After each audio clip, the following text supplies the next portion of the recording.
Well, hi diddly-ho there, neighborinos, or whatever he said in that television show.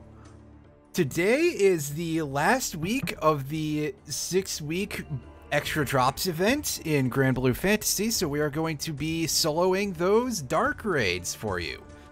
And today we're going to be doing things in a slightly different order, and also you can see that I have the most parties in light out of any element that I have previewed on here.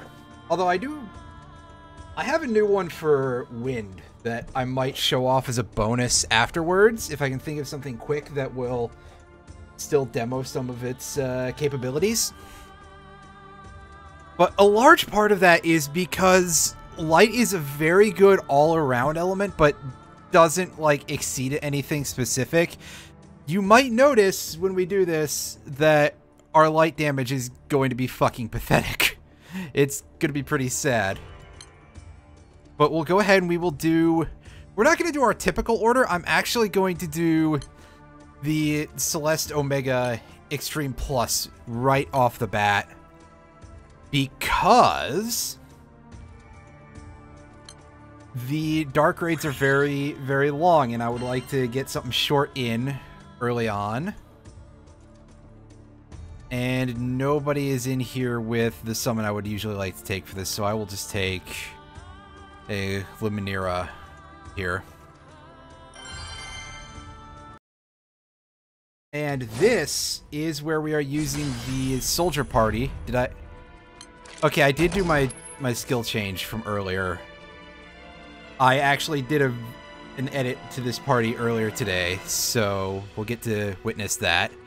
This party is focused around using characters who are all proficient in guns or bows to get bonuses from the weapon in the middle of that middle grid there, the Hollow Sky Bow, which provides a nice chunk of extra to everybody in here. And the soldier is going to be our damage class.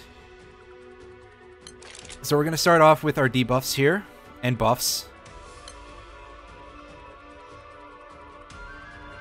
Okay, so we'll do Sylva's buff first. This is not quite correct. It's very unlikely that she will be targeted, but she can still be targeted. It's not like Earth Sylva where she has like 0 defense and 0 health and is literally never targeted unless the game has to. But on the other hand, we want that damage cap increase, we want the uplift. Let's do that right now. And this is a turn-based set of debuffs here. 3 turns. Damage taken is supplemented based on number of debuffs. I don't do a ton of debuffs in this party, aside from what our friend over here can do. And even she doesn't get to do a ton most of the time. But we'll see how that hashes out in a moment. So here's one of the more interesting characters. Claudia and Dorothy, I think, are their names, but it's 2 characters, and you swap between them using this skill. And so we're going to start out here getting this buff, which boosts only the main character, but these buffs are really strong. So we get a good attack, double attack buff. We don't really care about those because I don't think we're ever going to be doing anything but triples and charges. But we also get bonus damage for single target attacks. So that's pretty good. And we'll apply Mist. Now we're on a timer. We have 3 minutes before we can, before those run out. And hopefully we get another cast by then. So now we do this. And you'll notice that I didn't do either of these yet. There's a very good reason for that. We're saving those for a little later in the turn. But now, we use our skills. Alright, so Gravity is a nice thing to have on... This is a pretty good character that is very situational. But Claudia and Dorothy are basically at their best in a party like this. Okay. Toyen, aka Song, which is what I'm going to usually refer to her as because it's much easier to remember. Clincher, this is her big nuke. Deals damage based on how many debuffs the foe has. And after each charge attack, she gets a few turns where it will add a 60-second paralyze. Is it 60 seconds or 30 seconds? It's not very long, but it's sort of her claim to fame. And why she is unusable in most parties, because most enemies are immune to that. This instant death effect is a complete lie. Ignore that. But we're going to see a bunch of stuff hit. We're going to see a bunch of stuff miss. And we're going to see that we put the boss to sleep. That is gigantic. It's very rare that that happens. Like, the base accuracy is 60% or something. On top of that, you have to deal with resistances. So, the soldier has a set of, and I will show these off better after the fight, a set number of bullets in their main hand gun, and those determine how many attacks you can do before you have to reload. If you do a charge with the weapon that I have, they automatically reload. And we get charge back from that. And basically, what we're going to be doing is we're just going to be chaining those over and over, and look at that first turn, first 2 turns of damage. That is mind-boggling. So usually you're supposed to get hit by a zombie effect, so that heal will do ridiculous amounts of damage to you, and Celeste is basically just a grindy fight most of the time. Nice JoJo reference. Okay, so with all of our bullets back in, you can see we got 6 back. Blitz Burst. This is going to spend everything we have and give us 15% per bullet. And next turn, which won't happen, we will get a very nice attack boost. Again, this party is just all about chaining those together. You don't really even need anybody else in the party to do their charge attacks, but they're nice anyway. It's free damage. It's free real estate. Nobody is going to complain about free real estate. But that is going to be the last we're going to see of that party for today. I may bust this out for some other things, and our drops, fittingly, are kind of awful. We got a couple of gold weapons, so I'll take that. Okay. So I'm going to say to play this fight, but we're not going to jump into it just yet. I'm going to show off that class a little better. And this time around, we're going to take a different summon. So let's go in here. And first of all, let's get a look at our weapon. The John Doe. I haven't chosen one of these yet. The emblems are kind of a pain to grind out, especially since I'm on usually a different schedule from the rest of my crew. So getting into co-op is not always easy. I probably should really just... Actually, I should harangue a couple of people to play the game if they want to. But more importantly, we've got this going for us. Well, we can take a look at the bullets here, and we can see... well, we can see names. These are completely useless. And there's these 4 main types of bullets. Different guns will have up to 6. Most of them will have less than that. So you usually do want to build a special weapon for this. And then you have to build these bullets, which are expensive as hell. Using this class to its fullest is a complete pain in the ass, by the way. But in exchange for that, this recovers 30% of our meter after we do our charge and reloads our bullets instantly. Most guns won't do that for you, by the way. This is a special feature of this and its earlier forms. So if you're running this class, you basically want to be using this thing. And let's take a look at our skills again here. We've seen this already. Blitz Burst is spends all of our bullets. We get 15% meter per, and we get an attack boost that's like 300% for 1 turn next turn. So with that, we can do absurd things. Triple Threat. This is the other thing that we use to get free triple attacks. and it boosts our attack but reduces our defense for a few turns. And you can see the note there, multi-attacks require multiple bullets. For each attack, it uses that many of your bullets. And this is, like, the main thing that makes this work, is 3-round bursts. You get guaranteed triples for the entire turn, and you get an attack off with no turn progression immediately. That's something that I think has been a mechanic we've been able to show off before, I think, but it's on the rare side, if not. Actually, I don't know what I have that could do that other than this class and another class that does it as well. I'll have to look that up. I'm not the world's greatest expert at this game.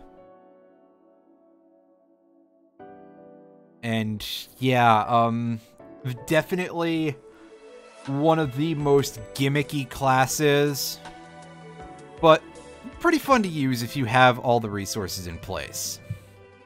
So let's get back to things. We're doing a very different party. I think this is number 4 in our set.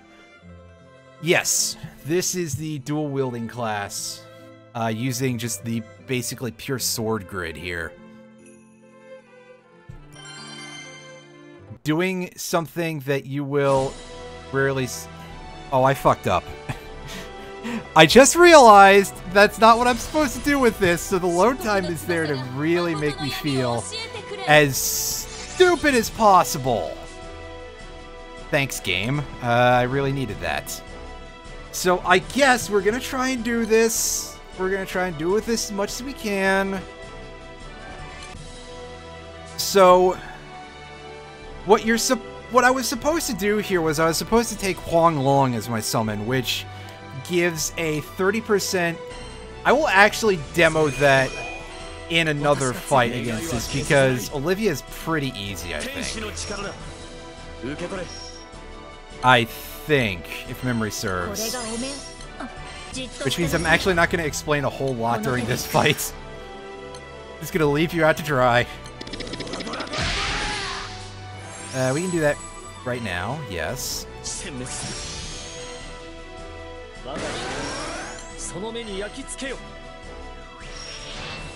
And we're not using Lucio's nuke just yet.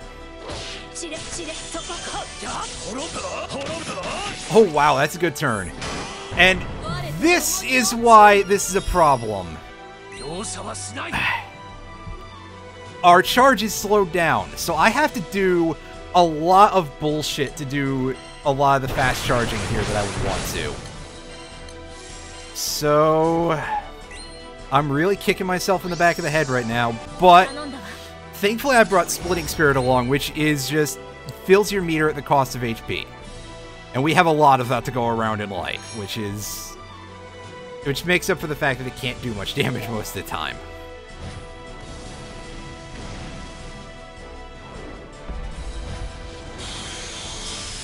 This is like basically what my burst team is, but I usually have a different skill instead of the debuff. I use one that just does a lot of damage. That basically is kind of the other standard skill for the Chrysaor class. Chrysaor, I don't know how to pronounce that. It's not even a word, I don't think. It's something that resembles a word. And you can see one of Rosamia's talismans just went off. They are basically... I do not remember what all of these do, but they're pretty much just like trap effects that when certain conditions are met, they do nukes that are worth pretty large amounts of damage. And the more times you cast this, the more you get. So eventually we're going to hit a point where we just do that and get all 5. Also, yes, every time she does a charge, it refreshes.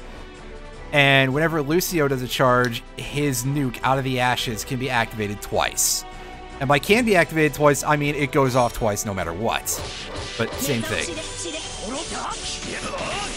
Also, those whips in that set of weapon skins are the stiffest whips I've ever seen. Like, they don't animate a lot of the weapons for the main character, which is kind of sad.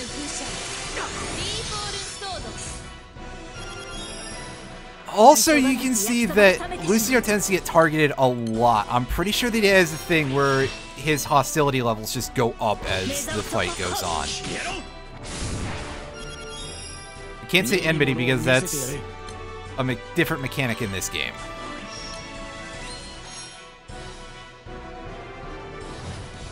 That's not what it is in 14.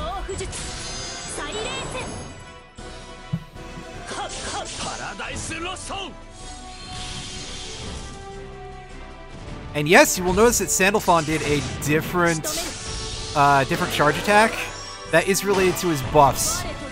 That when he does Einzelfor here the first time, first of all, it stacks this, which is boosts Sandalphon's charge attack damage and charge cap based on level effect level. I did not remember that at all. The next one switches to Paradise Lost because of a buff that he gets. And when he does it again, the buff increases further and it doubles his nuke permanently. Which is great because it gives him amazing sustain. If you can do something like what I'm doing here properly, he is shockingly strong for being a free unit. And, like, still relevant at a point where I'm at rank 200. And I'm still using him because he's just generally very, very good. And I have as many other options as I do.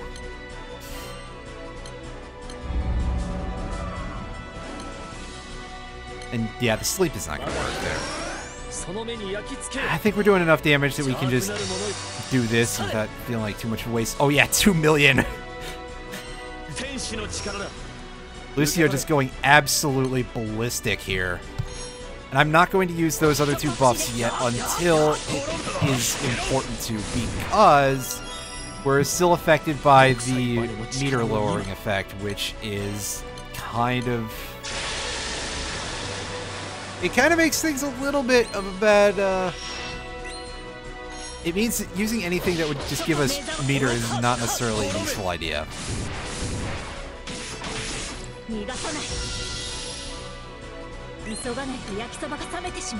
Okay, so now is the right time to do that. You can see that the reactivation effect that we got earlier is permanent until we use it. Unlike Dual Arts, which is exactly 2 turns.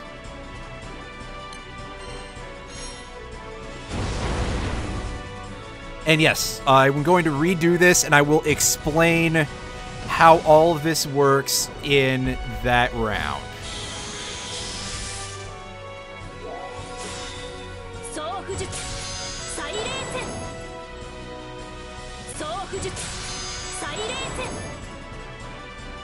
Also, you'll notice that Rosamia's output is just going up so fast from her Aurora crests.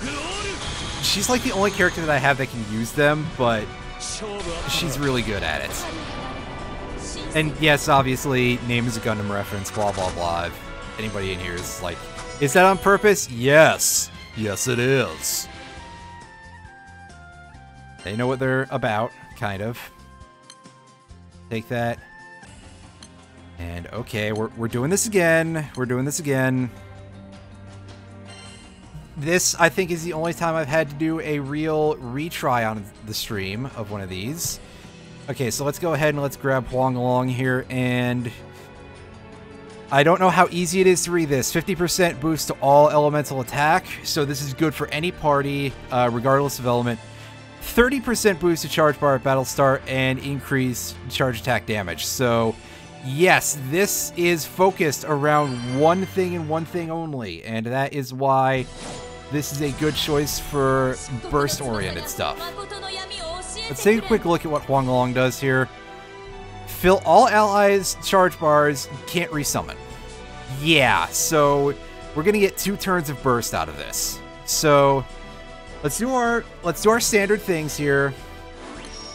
Mist, buff, buff, buff, buff, and then we don't use this one.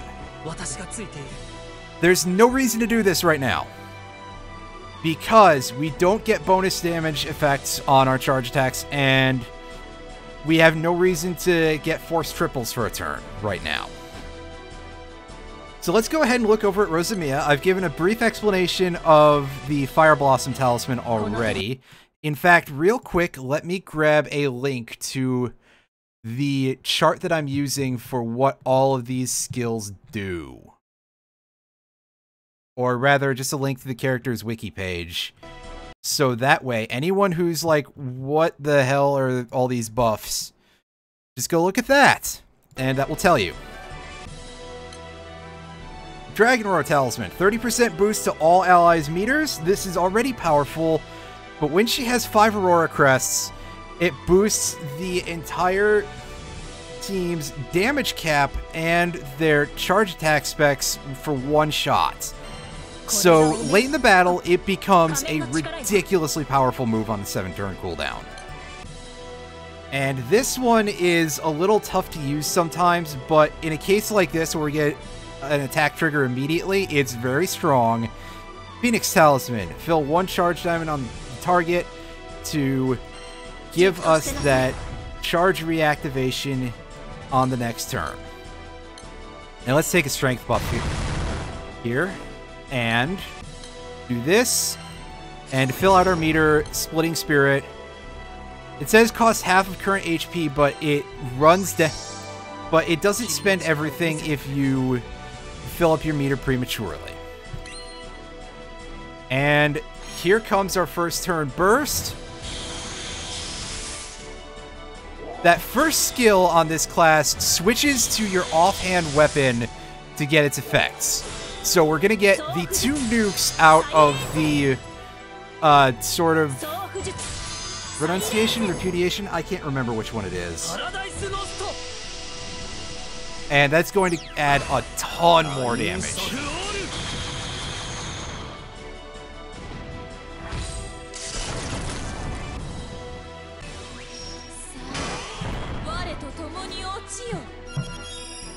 And yeah, okay, we take that. We'll activate this again. And activate the ashes. This should be giving us like 4 million. Yeah, over 4 million damage in 1 button press. Wow. And we'll do this, and everybody will be full. The important thing is that we don't get our charging slowed. And unlike Rosamia's reactivation buff, we get this for 2 turns flat. So here comes 5 hits. And yes, again, we're not using either of these 2 skills yet because they will be stronger on the next turn. And yes, I've been taking a long time doing these explanations, so I am absolutely coming up very late on... I lost my time-based buffs. Debuffs, rather. So our damage is going to go down a little bit, but we're still butting up against the damage cap a little bit here.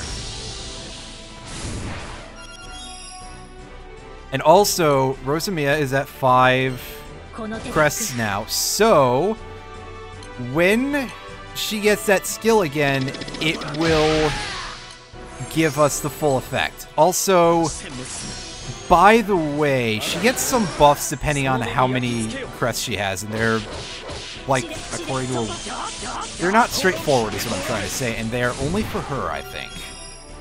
Check that link if you need to, because I certainly don't remember.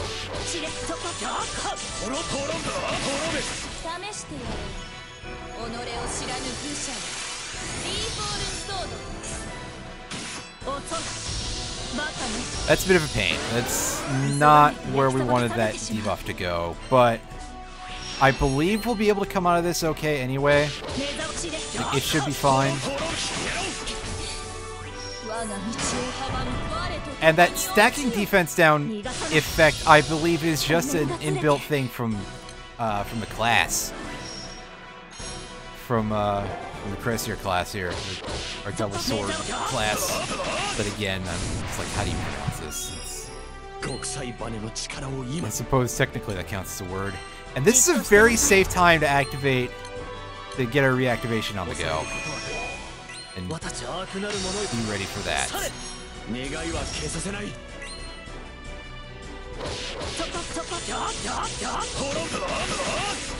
In fact, I believe next turn... Yes. Dragon Roar Talisman is back, so we can get in here and just absolutely tear this up. We're gonna miss with the sleep from Hades, because of course we are. It would have to be a light element for that to work, basically. The odds of it going off are pretty low against anything that is not weak to it. But it's good damage, and we wanted the meter recharge rate anyway. It's always a nice thing to have, even between the Sterling Sea triggers. You can mitigate the loss a little bit. So we'll be ready as soon as it falls off if it comes up again, which I don't remember. I have not been paying a lot of attention to this fight, actually. Like some kind of rank amateur.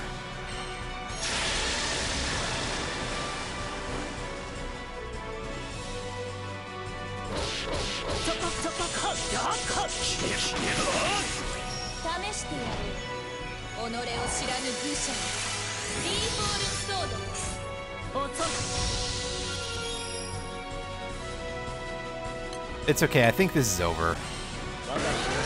Like, this turn.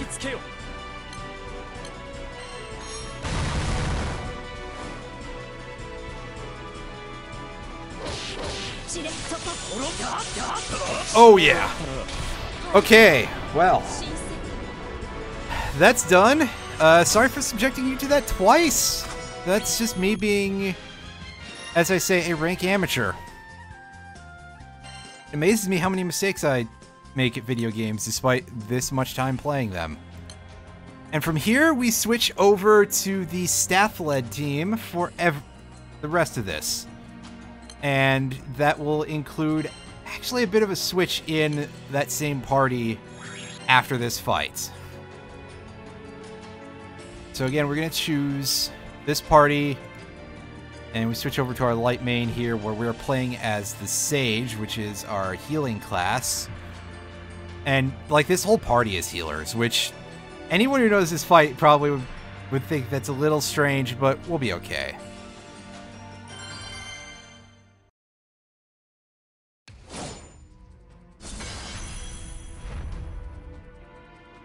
And so we start the fight on the original form of Celeste, as opposed to the one that we saw earlier.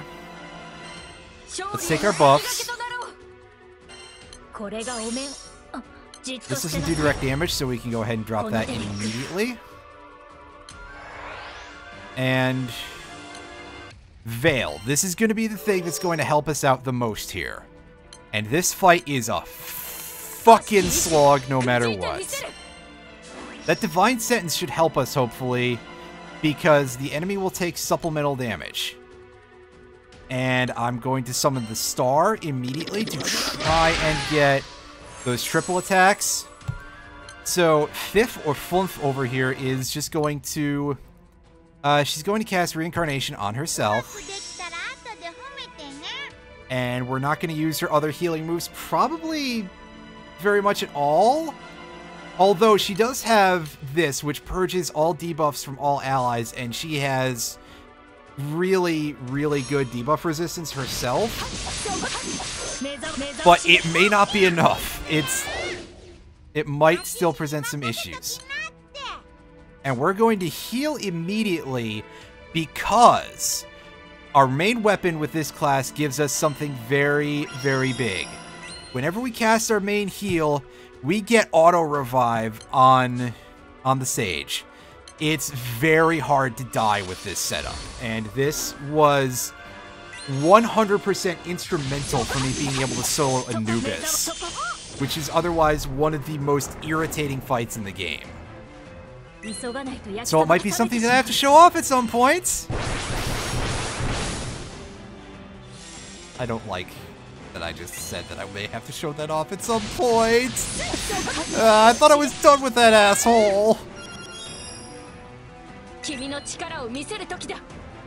And the big trade-off here is that we're getting like no triple attacks whatsoever, which sucks. But we can pop this here. Eternal Divinity boosts the light allies' critical hit rate and damage cap, and a sharp boost to attack for 1 hit.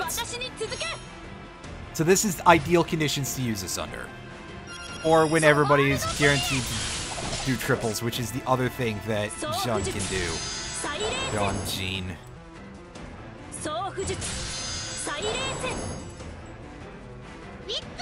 The waifu, I don't know.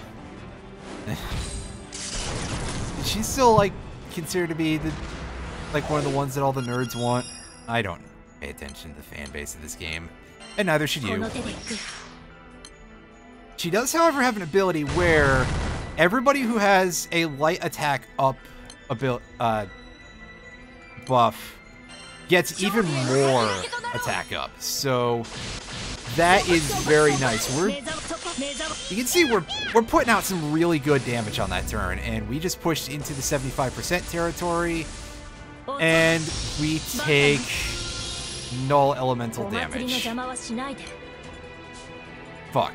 I hate that stuff. We're not gonna hit the debuff yet, because I'm pretty sure there's a chance for it to just fall off from something Celeste does. Yeah, there you go. It casts an effect that removes debuffs from itself. So we're honestly just gonna keep pushing for more damage, and we're putting ourselves in a slightly risky position here. But I think this form just casts Azure Lightning over and over, which is just plain damage, as we saw. So no need to worry about that. Did I see? No, I can't have seen over 5 million damage for that. It was only 6 digits, right? It cannot have been over 5 million with no defense down on this target. That would be completely fucked. Also, yes, this music rules, by the way. We're not even going to do Sacred Reversal yet. However, we are healing as we go, because even though this party doesn't have any, it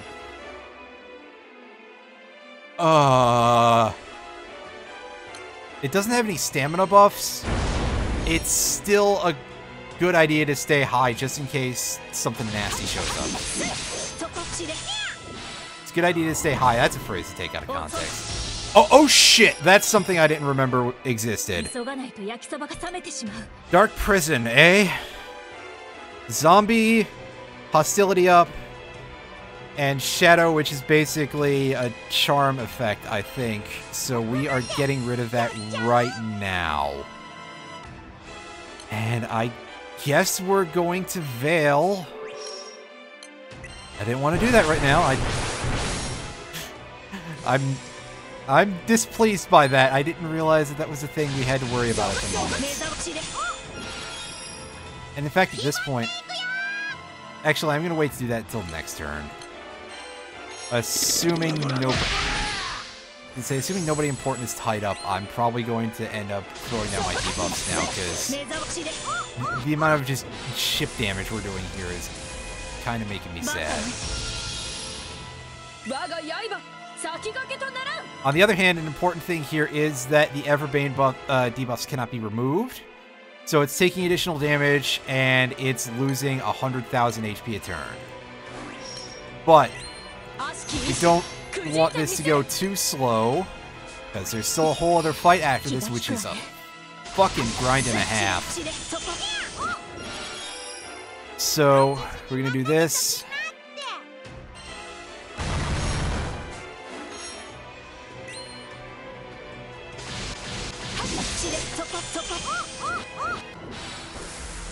Yeah, we get it. You're from space.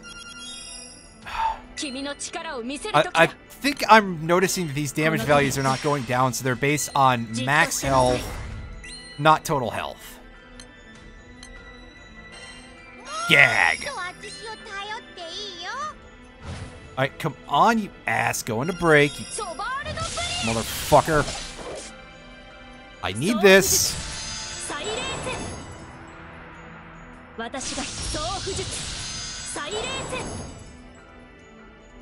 Okay, we should be good for that at least.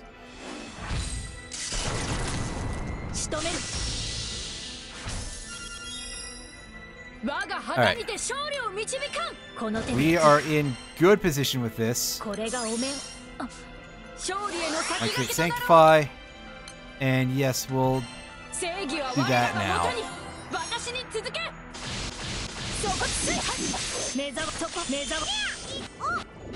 Like, our damage is not great there, but it's decent, because our damage is being reduced due to our complete lack of, well, our fairly low HP compared to, we started at like 50,000 or something, didn't we? And I think I might be dropping Veil a little early here. There's a trigger at 40% that we have to be concerned about. Never mind, we don't have to be as concerned about it. We're fine.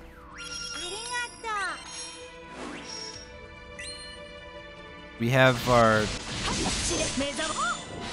oh shit button ready, basically.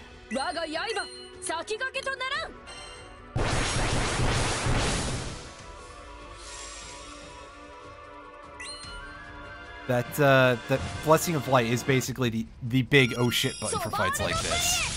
Because it will remove everything. Unless it says it can't be removed, which is very, very rare.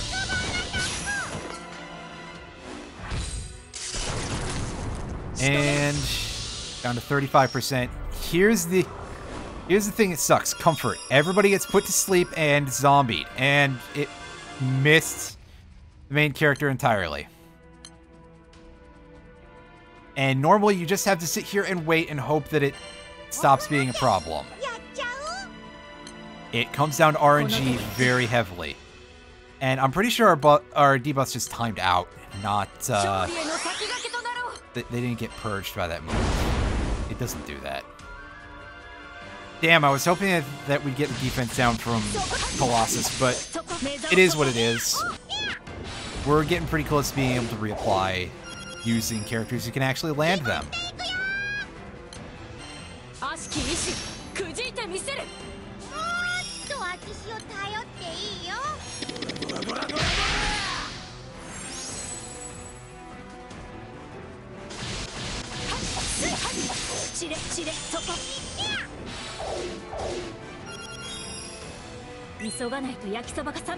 And you can't do that right now. Dang it. Dang it, dang it, dang it, dang it. Oh well. Next turn. And yes, here's the same Null Void Omega attack that we usually see, except that here, the damage you can take from getting zombied is not as heavily capped. So, in the other fight, usually the zombie damage is capped at like 5 grand. In this fight, it is not. Like, maybe not at all even. It's absolutely fucking brutal. It can just straight up wipe your entire front line. On the other hand, we're monitoring everything very well here. Nobody's dying. That will probably not last in the 4th fight, but we'll get there when we get there.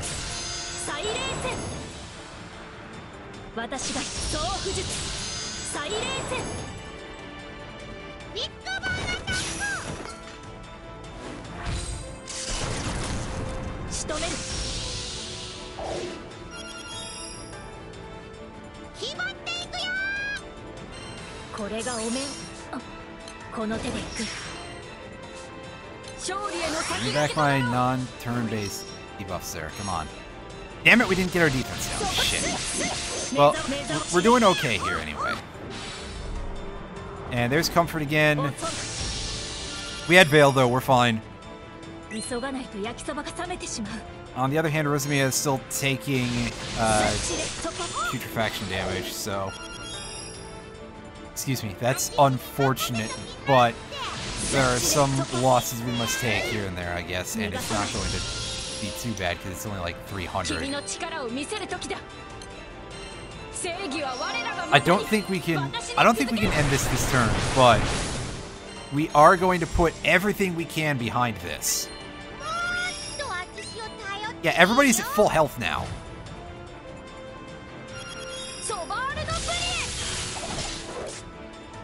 You know, strength comes from our other ability. I was gonna say we're getting the most out of that strength buff. We don't have that right now.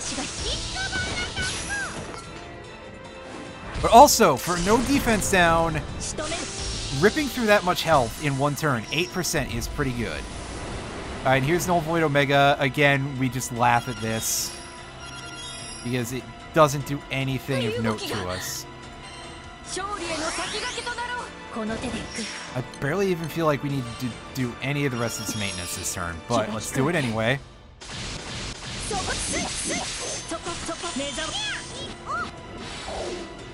Can you just die already, please? Colossus, can you just end this right now, please? No. Damn it, damn it, damn it, damn it, damn it. Oh god, that blind is actually causing an effect. Causing an effect, yes. Very specifically, it's actually mattering, is what I'm trying to say.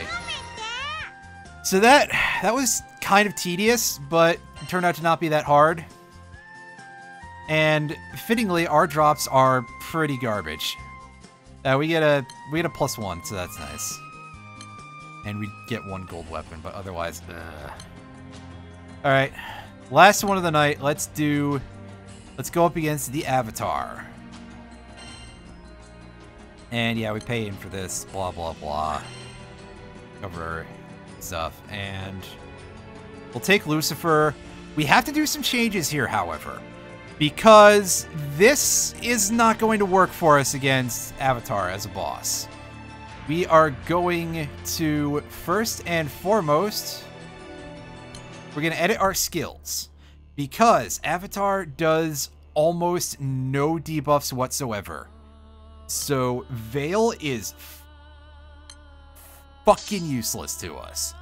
However, we have to have an extended mastery skill from our class, or from its previous iterations. So, to that end, I will take... what's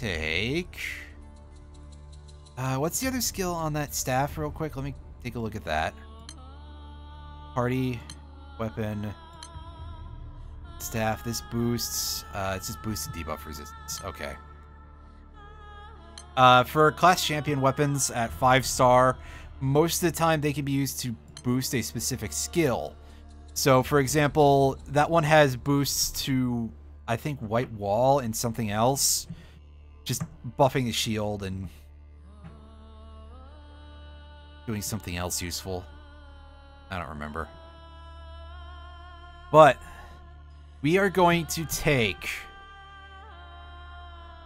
We're going to do things a little strange here. We're going to take Blessing too. This is a bit of a goof. And we're going to take, instead of Clarity, we're going to switch over to Dispel, because that is going to be the big thing that we need against this boss, is a lot of dispelling power. That also means that you are leaving the party, kiddo. Get the fuck out of here. We're going to replace you with... It's got to be on the other page, because I got her fairly early on. Vera? I don't know. So this is like one of the most powerful units in Light. A lot of other people take Jean, but I think that's mostly for racing purposes. But these are really, really strong, like all of these. So we have to micromanage these bits, which are basically just charges. These are bits to boost critical hit rate and amplify damage against dark foes, which is pretty handy for this fight, because that's just more damage.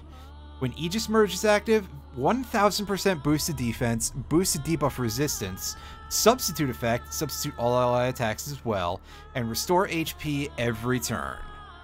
That is tremendous.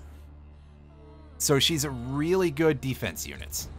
She also has Blade of Light, which we saw that name before. Deals a lot of damage to all foes. And, like, we'll see how much when we get into the fight.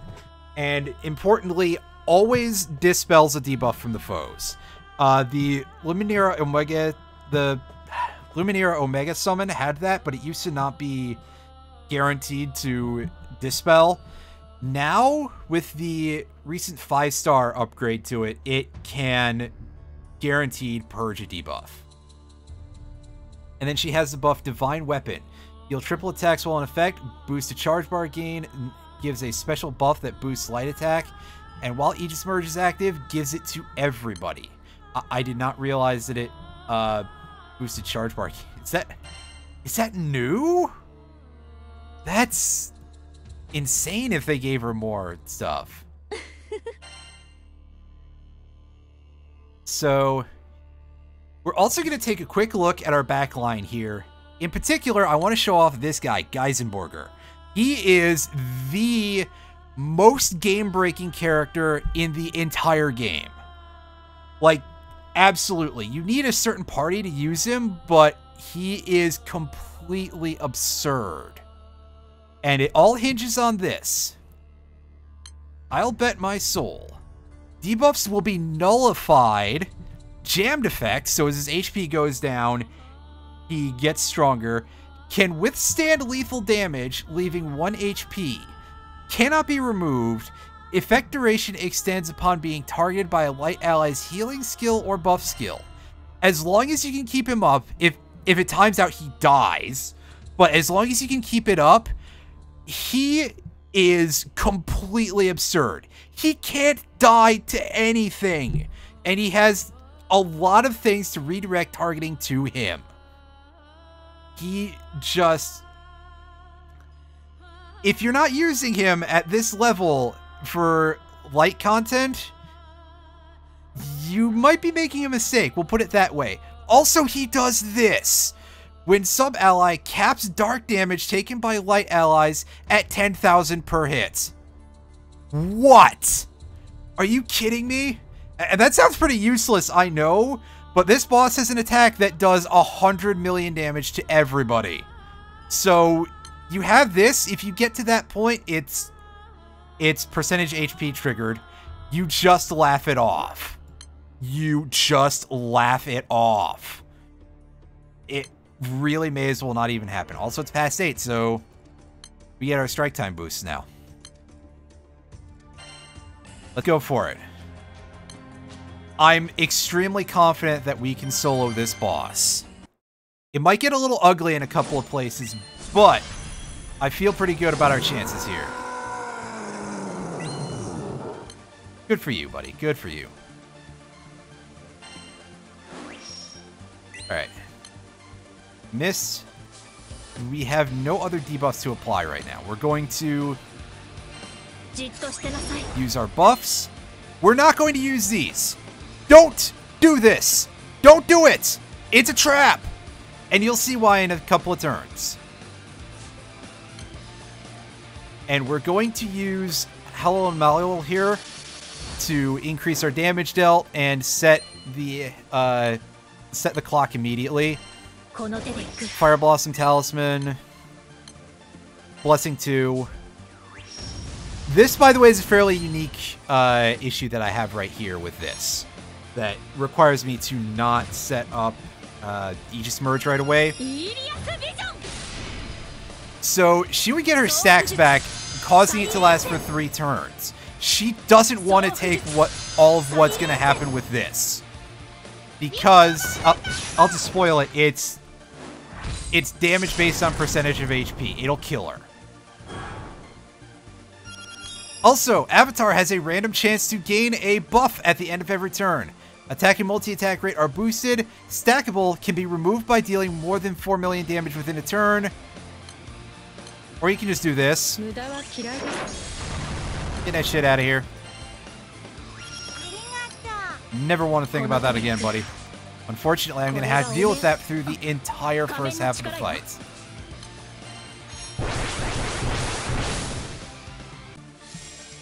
And yes, dealing 4 million damage in a turn is kind of not simple. Especially not with my setup, which is not really designed around it. Do this.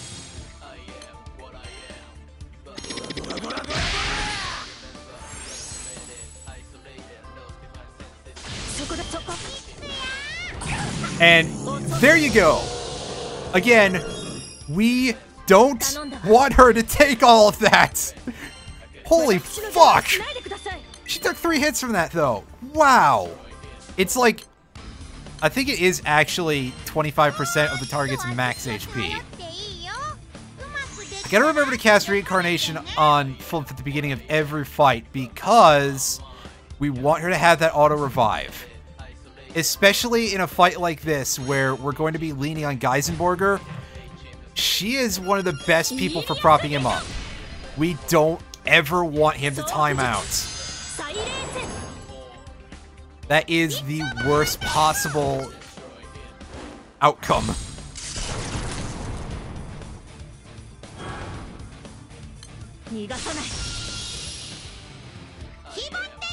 Did that not... Bullshit, we did that much damage. Did he get another charge immediately afterward or something? I'd be so fucking pissed.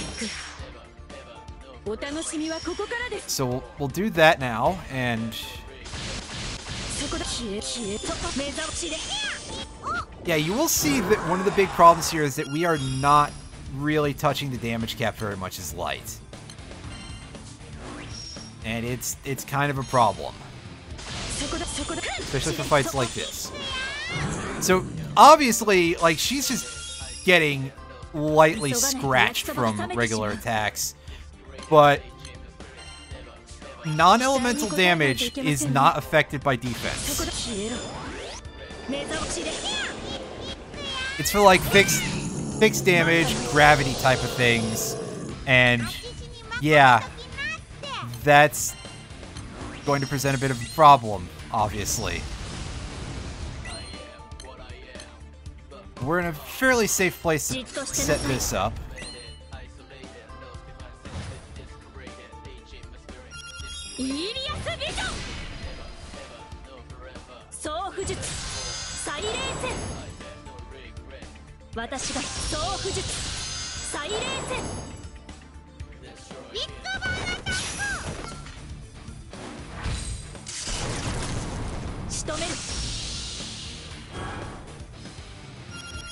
Okay, yeah, he gained another Dark Motives charge at end of turn. God, they definitely have changed how that worked a little bit, by the way.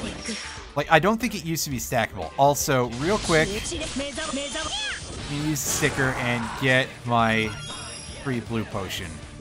Because I don't really like my chances of not getting...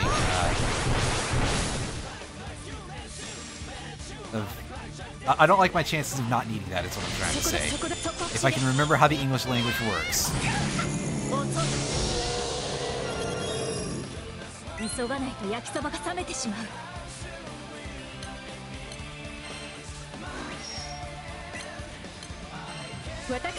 Set that up.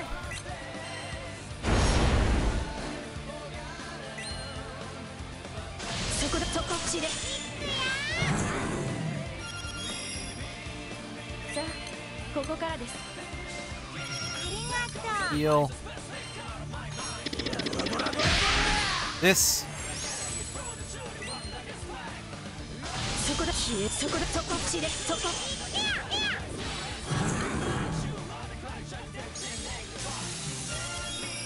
Alright, and her substitute timed out. That's fine. We don't have anything to purge right now because he didn't gain a charge at end of turn. I think it is supposed to be that he can't gain Dark Motives if he lost it in the same turn, but I don't know if you've noticed, but it seems to be a little flighty about that.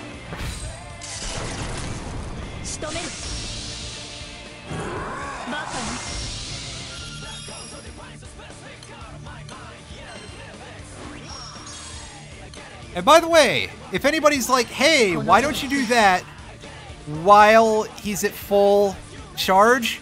Because if it fails to fill a charge, it will not have an effect. And so that would just be a waste of a turn. Okay.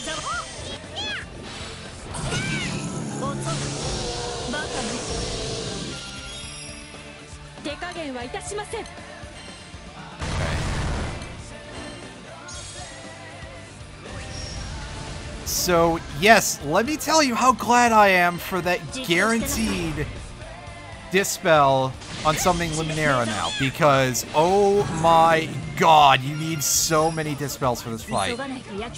It's kind of ridiculous. You want that buff off fairly regularly. And yes, I should have carried one for Metatron, by the way. That fight really wants a Dispel to deal with the one instance of Aurora Coil, but I'm a dumbass and I forgot to use that.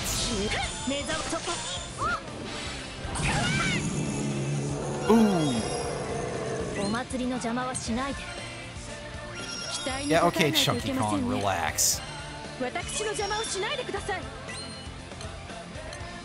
So we're putting up Aegis Merge now, but we're not going to use Divine Weapon until the next turn.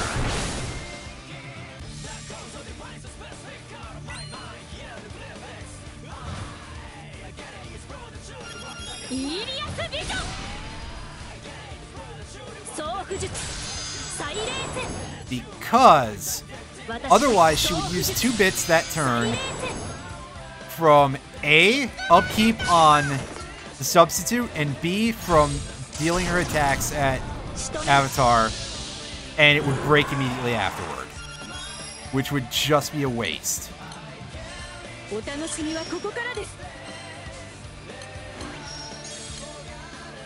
Alright, so we should be getting all 5 talismans now, right? Yes.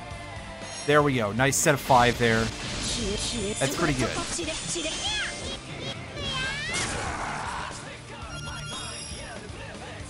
I don't 100% remember when anything happens in this fight, except the 50% mark is where things start to change. In fact, real quick, I'm just going to pull up the information on this fight on the wiki, so that way I have that at hand. And defense doesn't matter this turn, so we can do Star Death. The Divinity effect, by the way, if I haven't shown this off, triple attack raised, well, damage taken is boosted. That's not necessarily defense down, I don't think. So that might actually do more damage. Okay, so now that he's in overdrive, he does Apocalypse, which is based on 50% of current HP as opposed to max HP, and inflicts attack down. Which is kind of annoying, but also that is so much less dangerous. Why did you do this to yourself, Avatar? You're, like, seriously gonna make this easier for me? Really, Chief? Like, my damage sources already are just nukes and damage over time, basically, so who cares? Alright, 75% is the first time-based trigger here. First time I have to worry about anything there. And I'm going to hold that because 4 million damage should be easy enough to land this turn. Or not. I mean, I don't have the attack debuff anymore, so I must have... His defense must be up.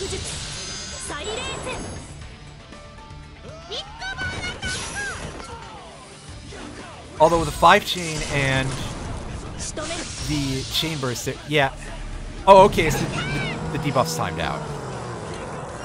And yeah, whatever, you just keep doing that. That's fucking hilarious, dude. Nice moves. Nice one, man! Stay safe out there. I don't know why Counselor Ronnie sounds like a pirate this week, but he does.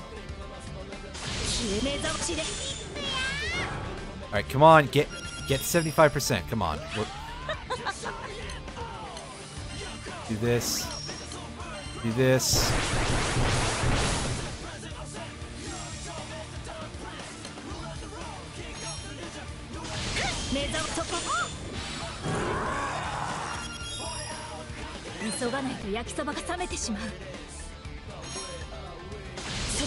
Alright, come on! Get there already, you asshole! There we go.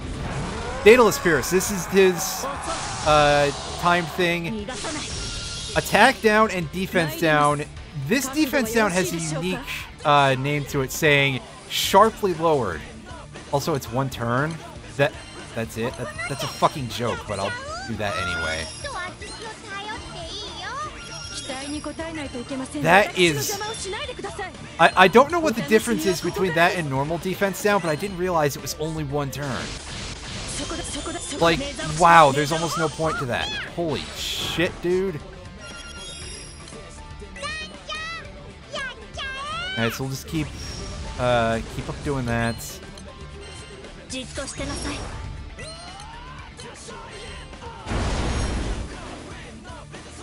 Phoenix Talisman. It should be fine to let Vyra get hit by anything that he's throwing at us at this point. Until he goes into non-overdrive, because that's the only time that he's doing Quadra, which is based on the target's max health as opposed to their current health.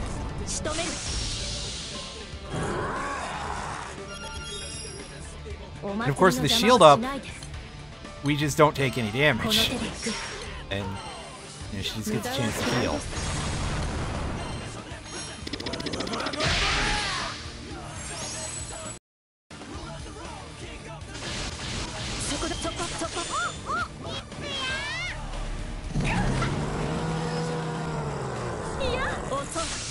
Oh, well, that's a problem. However, we got Geisenborger at the front now. Things should not be too difficult to deal with in that regard. You know, things should get a little easier for us, I guess is what I'm trying to say. But I am going to wait a couple turns before having him do his thing.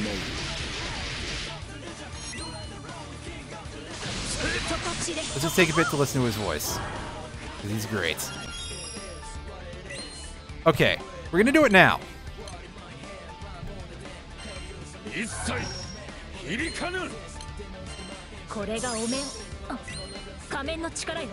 Alright, so we need another turn before we can do anything big with that.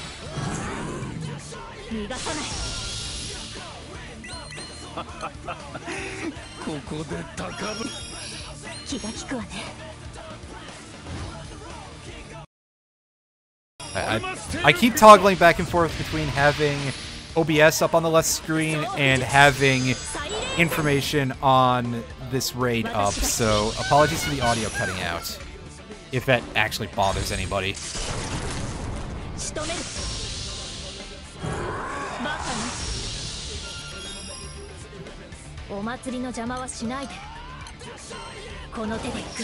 Okay, so let's do this now. And we're basically just going to keep using all of our buffs and healing as soon as we get them.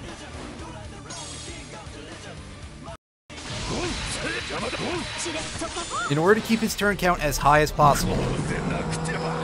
Yeah, see, look, he just took 83,000 damage and he doesn't care.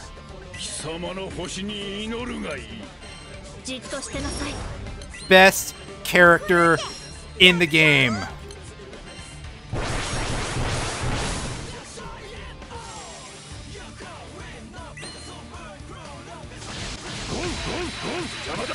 The real reason why the Arcarum Evokers are not in the regular tier list is because nobody wants to kick any of the current top characters off the top of the list. Actually, saying that, there was just a couple of days ago an instance where the tier list got updated and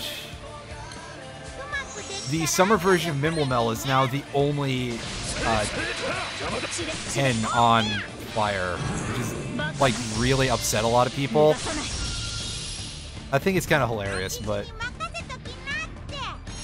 I do admit that like it's a one-track use character, that tier list is based solely on the ability of characters to damage raise.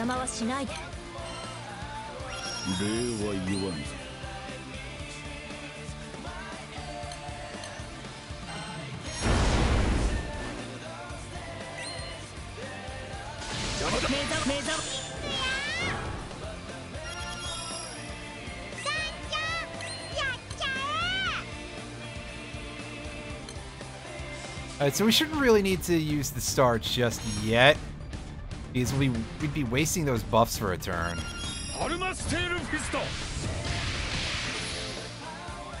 Oh, that's nice.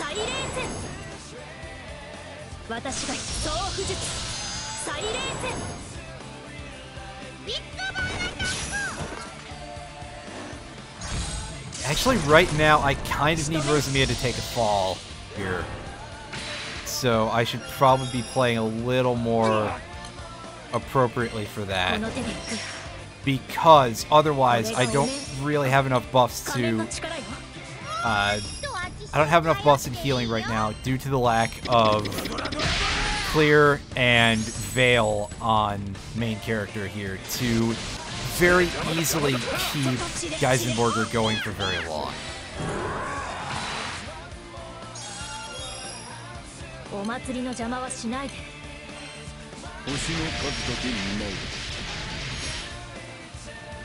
Oh, that Iron Fist, that is so... feels so good. Getting those 15 hits off of that attack. It's theatrical, but, you know, it does a lot of damage. Alright, how long do you have? 2 turns. Is your healing coming up soon? Thank goodness.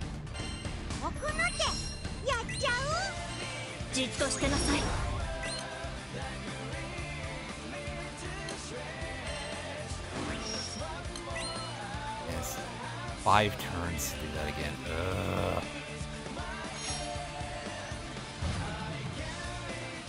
I don't know that he's going to be able to survive this, unfortunately. He might time out. So I might have to... That'll be kind of unfortunate.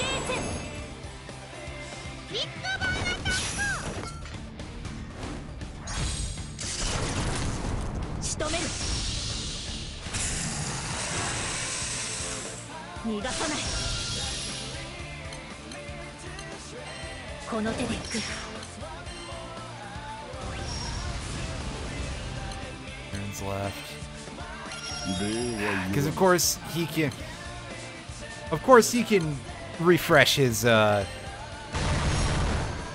he basically can refresh his turn count if he recasts that skill, but there's going to be the matter of keeping him up for that long. It's going to be really tight. Yeah, 2 turns. And we need 3 turns. I think we're going to miss this by 1.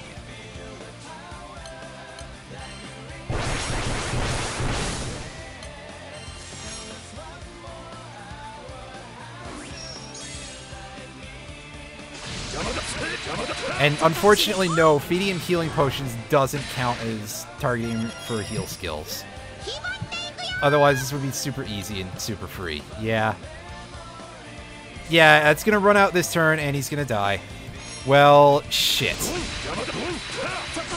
I told you, this needs a really specific party to use him to his best, but he can be completely disgusting when you do.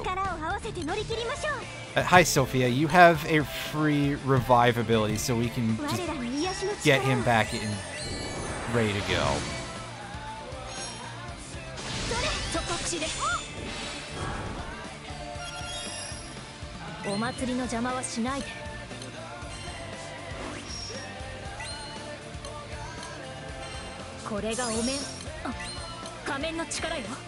So now I basically have to try and manipulate this a little bit so that way,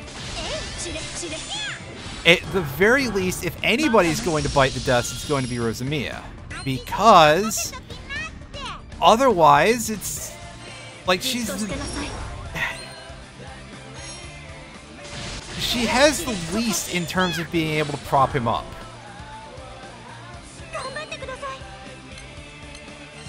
On the other hand, I think his passive is still active, or is active again, rather.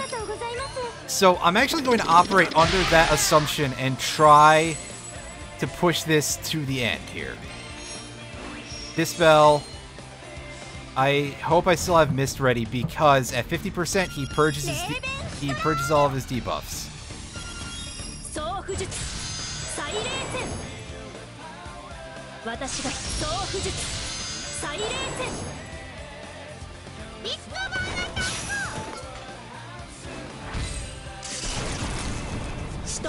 Okay, yeah, here we go. Phase 2. Now, his normal attacks hit everybody, and his meter is going to shorten after he gets this cast in. When do we get that back? Well, we can at least get Holy Spike going, because that's guaranteed damage per turn.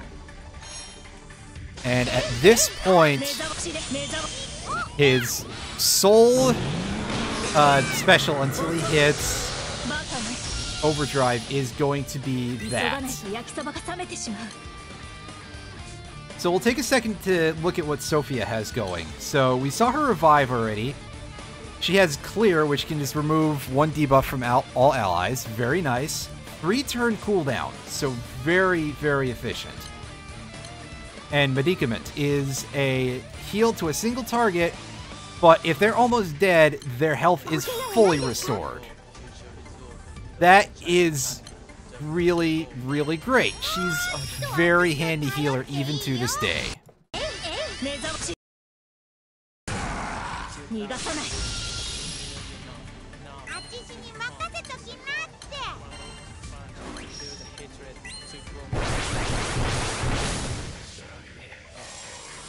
So I'm actually more worried about Sophia's health, so I'm going to give her reincarnation instead of Funk, and that's going to come around and bite me pretty soon, I'm sure.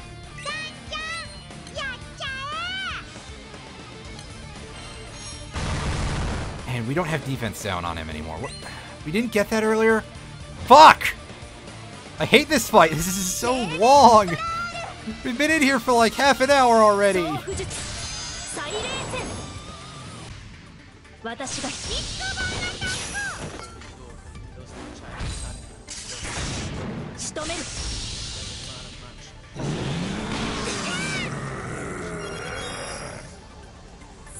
Yeah, things are getting pretty ugly here. But we're gonna push on, and here's where we no longer need Dispel, by the way, because he doesn't buff himself anymore.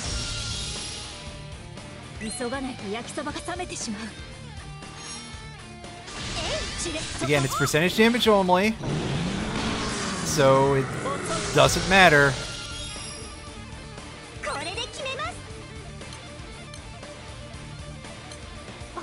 He'll Funk because the other two have auto revives on in the wait here. Drop our shields.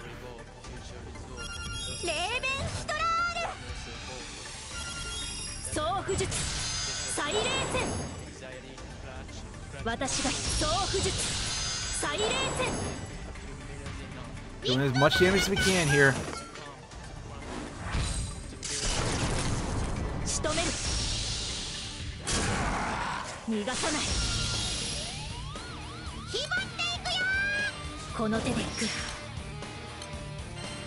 I'm not gonna heal. I'm waiting for that. I'm waiting to do that until after this, because for fuck's sake, she didn't die. Damn it! This part of proceedings gets to be a real pain in the ass, because it is very hard sometimes, unless you have very specific things, to reorder your party.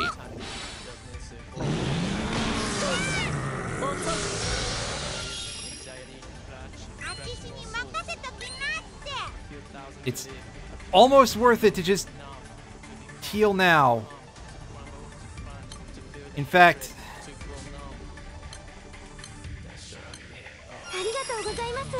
I'm going to heal these two very specifically with single-use potions. Alright, Fulf, you have one job. Yes! Perfect! Perfect! This is the setup I need and want. Heal, and now we can waste that Clear and that Blessing of Light as much as we want.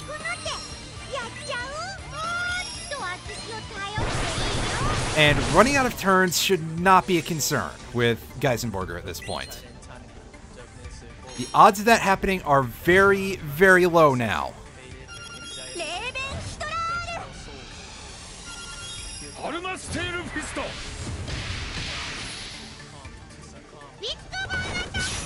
On the other hand, I worry about falling asleep during this raid because, god damn!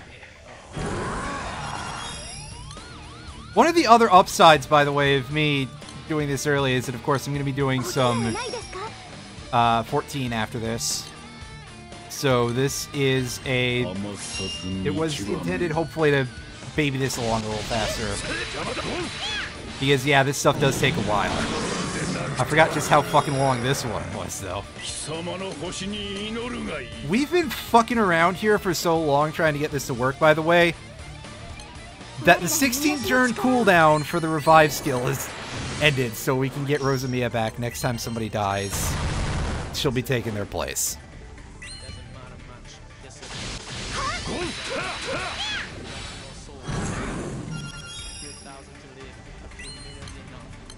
Clear.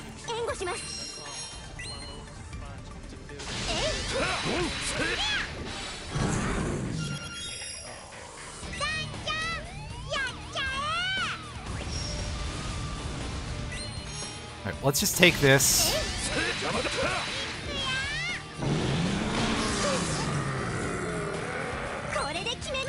And Panzer Faust. Turn count 6 turns. We are in okay shape then. 7 turns now.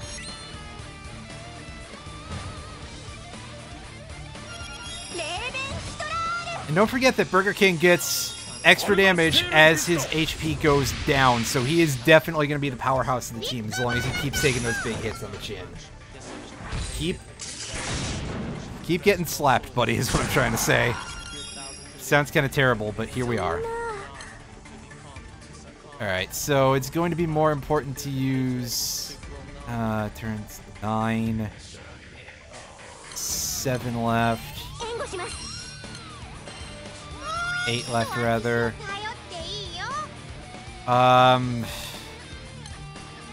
Shit, fuck, god damn it. Heal yourself. Because, of course, if we use Medicament, he's going to come out of the red, and he's going to lose a lot of damage.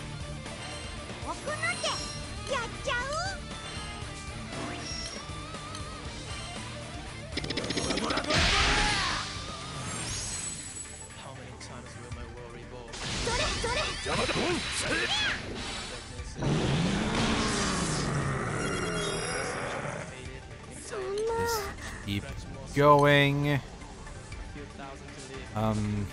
We have an auto revive here. You have 10 turns on that. I actually think that she is going to be more important right now to keep alive. By a relatively thin margin, but still by enough to be like, hey, yeah, she can have that instead. Although it is getting kind of neck and neck here. Clear. Okay, so we kind of wouldn't have to worry about anything if we didn't want to. We'll do that. Let's do our damage. The next time we have to worry about anything big is going to be 25%. And then 10%.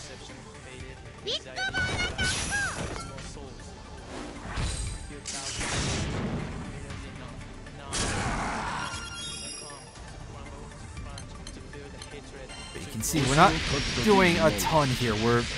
We're getting forward progress and everything, but my god, the grind.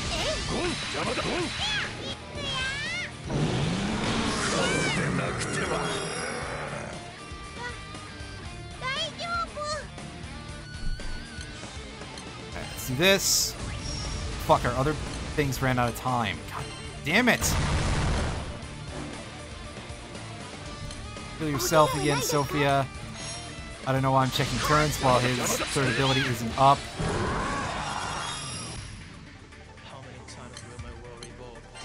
Do this. Do this. Do this. Please land. Fuck! I don't like this. I really don't like this.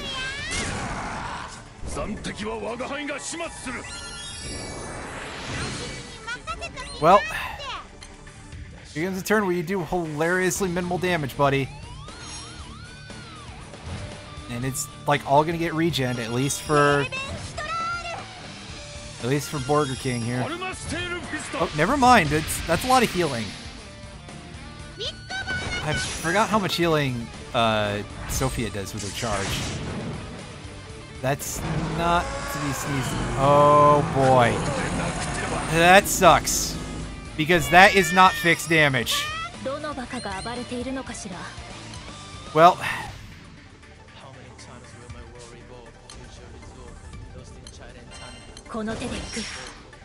The overdrive phase, instead of doing that, he does this. Wait a second.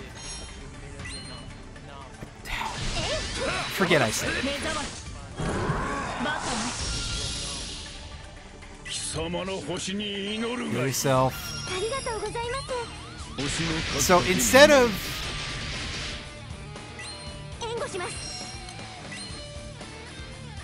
You have 7 turns. Wow. Instead of doing that thing he was doing before, that 70% of your current HP, it's Doomsday, which is multi-hits. That I don't 100% know how to predict, but sucks to see. I don't want to see it. So...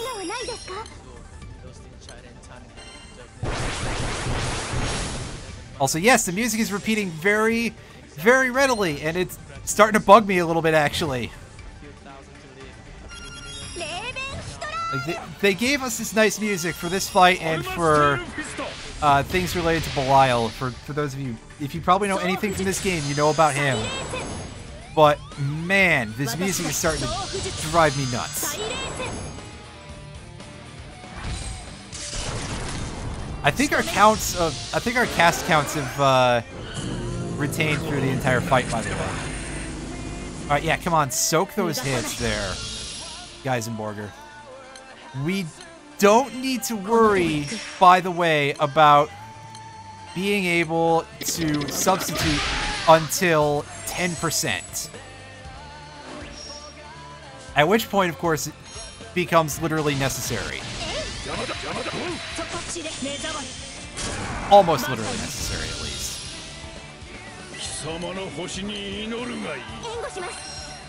Alright, let's revive Fulm. Barbara's done her job. Vera, whatever her name is. That fucking weirdo.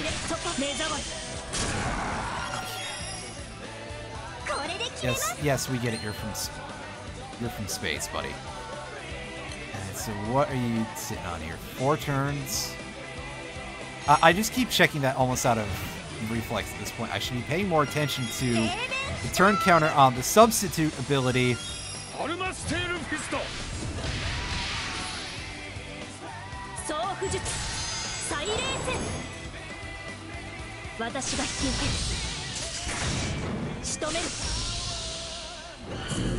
And he does this again.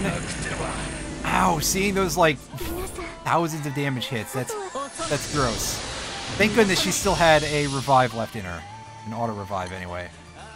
Yeah, 2 more turns until we can substitute. We'll be fine. We should be fine, provided nothing goes completely up shit creek without a paddle. And I feel pretty confident that we'll be able to get away with this.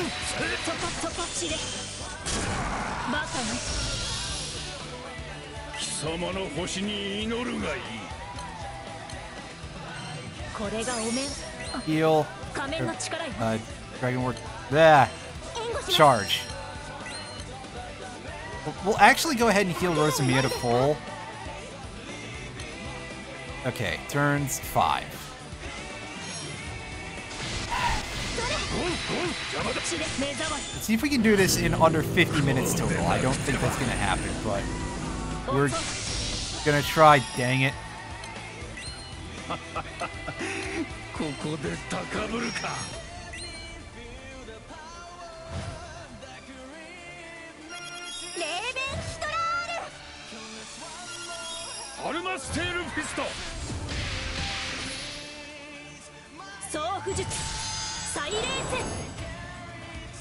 So we should hopefully get at least, yeah, I was going to say we should get 16% by the end of this turn, right?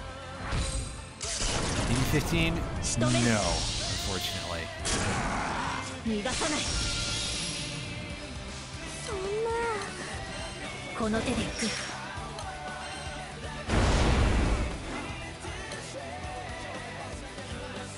Alright, 3 turns.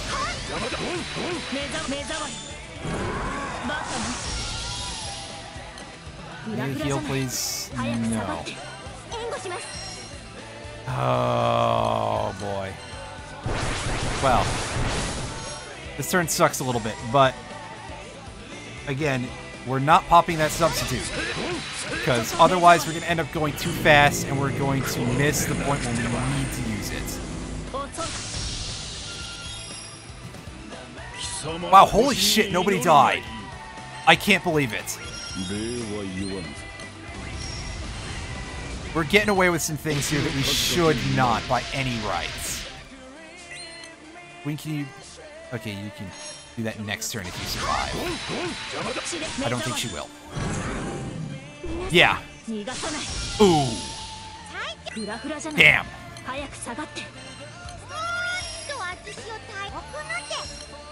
Close. Alright, set auto-revive on yourself. And at this point, we're going to actually go ahead and summon Europa, which is something I haven't done through any of these videos, I don't think. And that will revive 2 dead characters in our party.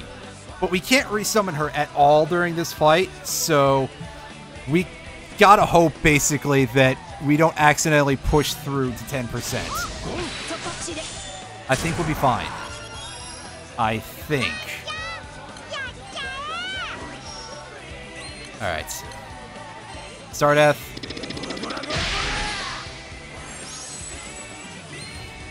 And so we should end this turn at like 11%. Okay. Don't.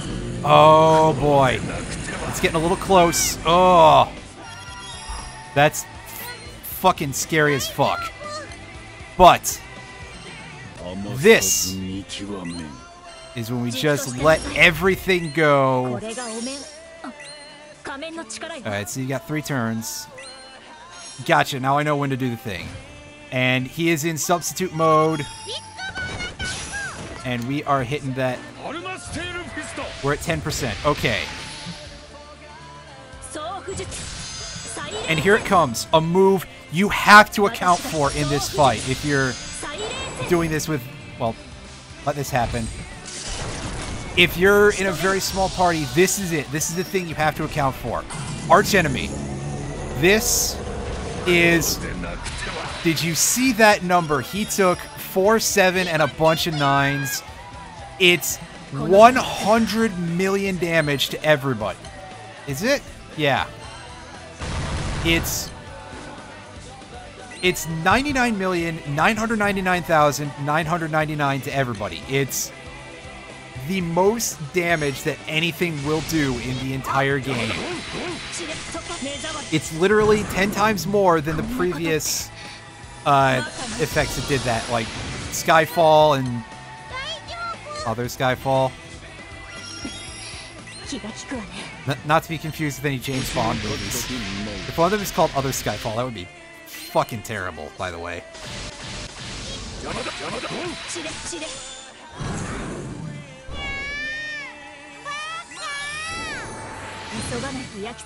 Alright. We are very, very close here. What are you at? 1 turn. Do this again. Alright. And he regains the buff. He's at 5 turns.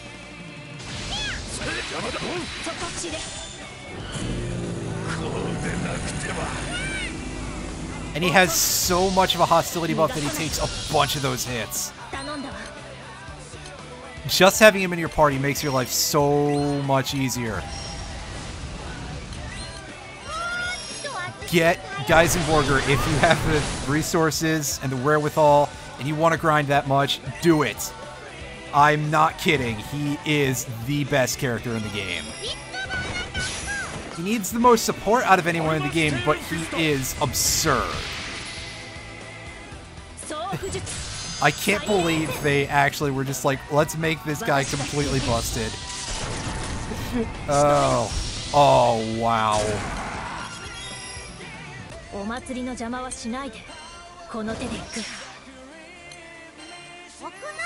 Yeah, sadly, we're not going to beat 45 minutes, but we are going to beat 50 at least.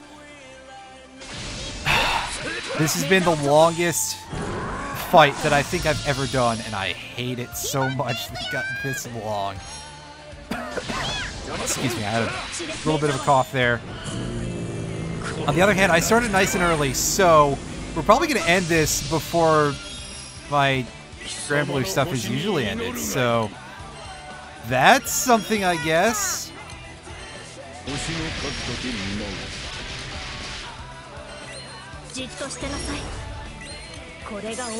Okay, so we're not going to get our full combo this turn, but I'm pretty sure that we can absolutely end this fucker right now. With that, yes! Oh yes! We are finally done with the solo run of Avatar, and we actually did beat 45 minutes, I think. Like, by a few seconds, but we did it. It was less than 46 minutes, whatever. It was... That... I don't like that fight. It's too fucking long. But real quick, I'm gonna do one last thing before we end, and I am going to show off not that. I'm going to go back to the world map, and I'm going to do something to show off my new wind party, just as a little bit of an extra to round things out, because it should go pretty fast. It's got pretty good damage, I think. All right, so we'll go against a tree here. At wind, we want a Tiamat Omega with the blue text, a 5-star Tiamat Omega, and oh, fuck off. That's not the right party, by the way, but they beefed something with the localization in between a recent update, and one of the skills names is still in Japanese on this menu, after it had originally been in English. This one, okay, so this is all staves. I'm going to show off everything real quick. So, the monk class specializes in fist and staff weapons.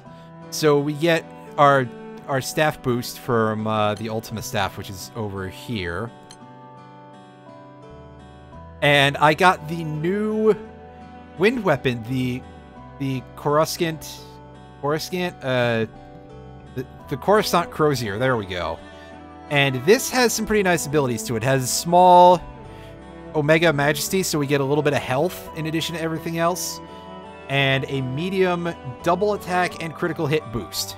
With 2 of the same Omega Summon at 5 stars, you need 2 large and 1 medium crit boost to guarantee crits. And this weapon here, the Hollow Sky Staff, is another thing that boosts staff users specifically, based on main character's number of buffs. We don't have a ton of buffs in here, but we do have a lot of damage. So Tiamat I've shown off before. Staff melee character, really, really good. She's the reason why we don't need to bother with having the Bow of Raphael in our grid. And yeah, by the way, I don't have a background for this, because she gives a boost that is the same type. Is this amplify wind allies damage against earth foes? That's the same thing as the Seraphic weapon boost. So if you carry that, it's not really a boost with the other weapon. Basically, it's unimportant. And here's Andera, who is basically the strongest character in Wind, one of the Zodiac-based characters, so she's really fucking limited. So of course she's going to be the strongest. So she's got just a handful of really good things in general. Nice buffs. This nuke is stacking permanent debuffs. Chance for all allies to dodge single target attacks. And then this, which is something that I forget about a lot, this infinite diversity effect. It increases her stats, gives her a wind echo, and she dodges all attacks from all enemies until she dodges once.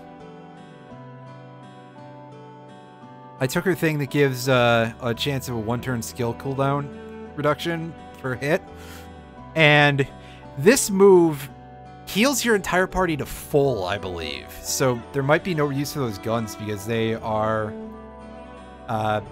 they're enmity based, so we don't really need the... But then again, there isn't much that would really be a better replacement, I don't think. Also, she has Dispel on her charge attack, which is always nice. Urius over here. Sword and staff. You probably didn't think he was much of a staff guy. We've seen him before.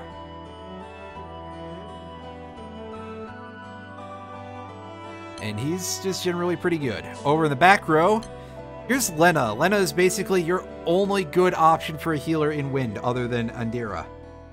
So she stacks something that I can't look at here. Fuck. And she can poison enemies, and more importantly, she has this, which casts a Revitalize effect, which is regen, or if your health is full, extra charge. Removes a debuff from everybody and heals. Espoir, which is basically clear that we saw on Sophia. So basically she's just Sophia, but with more stuff. And the ability to drain health from enemies when they're poisoned, which is kind of creepy. And her revive revives the target with full health, by the way. Sophia's did not. Back over here, our last member is kind of just a sheet filler for now. Kroon. I want to use him so badly, but it's really hard to fit him on the team because there's so many other good characters. He has a bit of a luck-based mechanic based on a die here. He can spend his meter to buff allies. And this is in order, I think. 1, 2, 3, 4, 5, and then 6. You get both of these.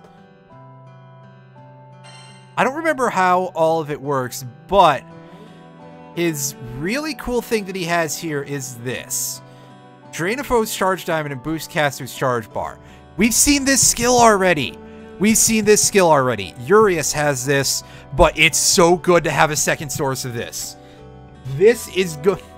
This guy is probably going to end up being, like, my big MVP if I do Ultimate Bahamut solos on Wind. That's a big if, but it might happen in the future, and if it does, I'll stream it once I am sure that it works. So he's pretty interesting, but unfortunately, my front line is so fucking stacked that I can't just put him on there to be like, hey, yeah, let me show him off and play around with him. Let's get back to the fight, and I will show off the monk's skills once we get in there.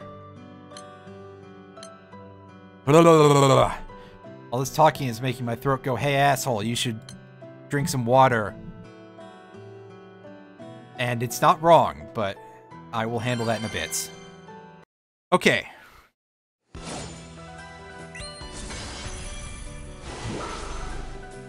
So let's take a look at the monk real quick. All these red skills, all damage type skills. This one's just a buff. Ascetic Stance, dodge slash tank and counter effect to caster for 3 hits, and raises martial prowess level by 1. That is the monk's main gimmick. You get those as you do damaging skills, and they increase your ability. They increase your odds of throwing out a free nuke at the end of turn. So let's do that. And these are all damage-based. True Strike removes a buff on hit.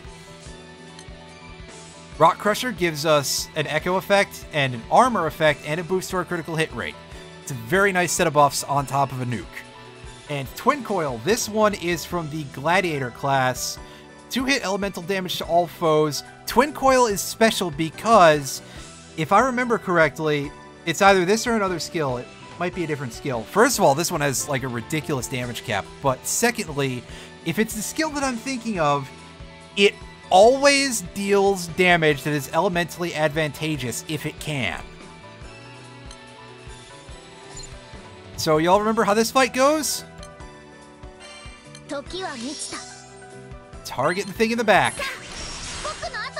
Activate our buffs.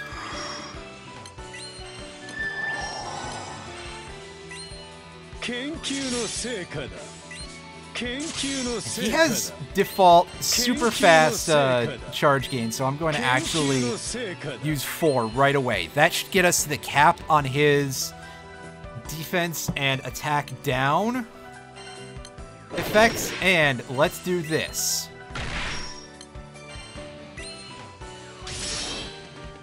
We're going to stack on a lot of damage this turn. And we're not going to summon this turn because none of these are useful right now. Let's do our thing.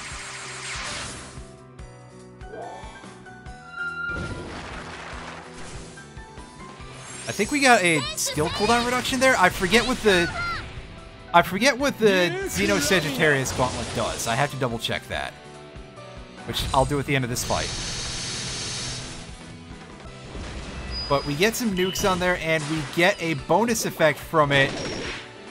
And look at that. RNG already paying dividends. We got our nuke off on 6 charges, yeah. Chance to deal 4-hit elemental damage to random foes at the end of turn. Max 10, can't be removed. Is kind of a lie. You lose 5 charges if your HP is too low at the end of turn. But we don't have to worry about that for a bit. And here's the and. The chance of landing the chance of the nuke going off is equal to the number of those charges you have times 10%. So we had a 60% chance that time. Let's get our buffs from that summon. And look at the ridiculous pile of numbers going on top of things. It's incredibly silly looking, and we have no idea what we're doing at this point, do we? Alright, let's drop Temperance right now, because that gives us a chance, I don't know what kind of a chance, to have a paralyze effect for 1 turn.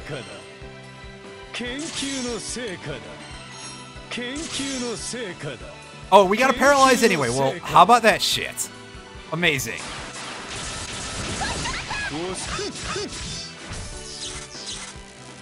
Alright, so I think we're actually ready to do that again. We're ready to... Looks like Team Rocket's blasting off again. No? Let's actually do a couple of these real quick. And we're going to target the main body instead of the back circle because it is currently in break, which means it's not likely to cause trouble for us, and also, well, actually it went to sleep too, but it should take damage from our chain burst because that is a hit all targets effect. I'm sure I've said that before, but just in case I have not. And that will get us noticeably more forward mileage, basically. Oh god, we have got to be getting, like, 3 turns off of our cooldowns from our charge attacks. Alright, can we get another sleep? Can we get, like, this entire fight being a complete softball? Not on the correct target, but we do get a free turn of sleep there. So there's no reason to summon right now. Otherwise, we'll wake up the circle. And we don't want to deal with that.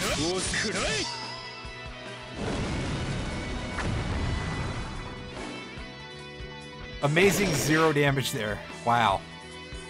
Okay. Rock Crusher. So, since its charge didn't go up, we can just summon Raphael here and get this going. That effect is basically turns where no triggers happen and no... let me use my words here, if I can, and it will not fill its charge. So we're going to take advantage of those for a little bit here.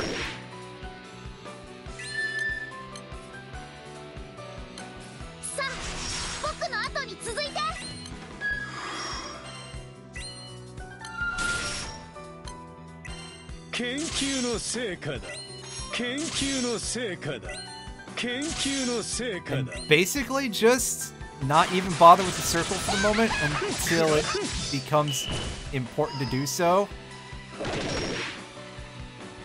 Yeah, because we're just ending this thing's career just by existing, and there's no reason to really think about it too much.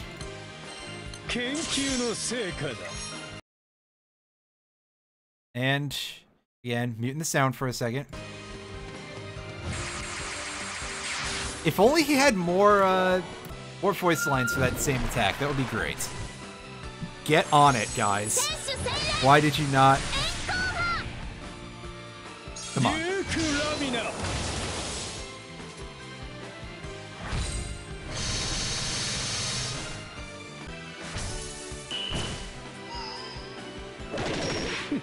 And there we go. We basically just ignored the circle entirely for several turns, and it got itself destroyed.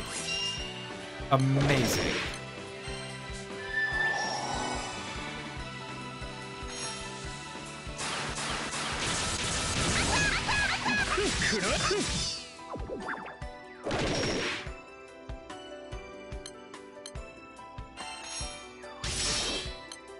Although it did take us 9 turns, so we do get Colossus on the ready. Of course we're using Colossus as one of our summons in the set there. They don't have to match the element of your party. However, if they do, they come off cooldown much faster. But honestly, it's whatever. Colossus is real. Colossus Omega at 4 or 5 star is really good, to a point of just like, I use it as a staple in every element when I need filler. Except water, because water has one summon that does care about the elements of your other summons, and it's really powerful. So I just use all water summons on there for in case that one comes up. And there we go. Nice and quick. I spent a lot of time talking, otherwise that would have been much faster. But all considered, not bad. My mouse cursor.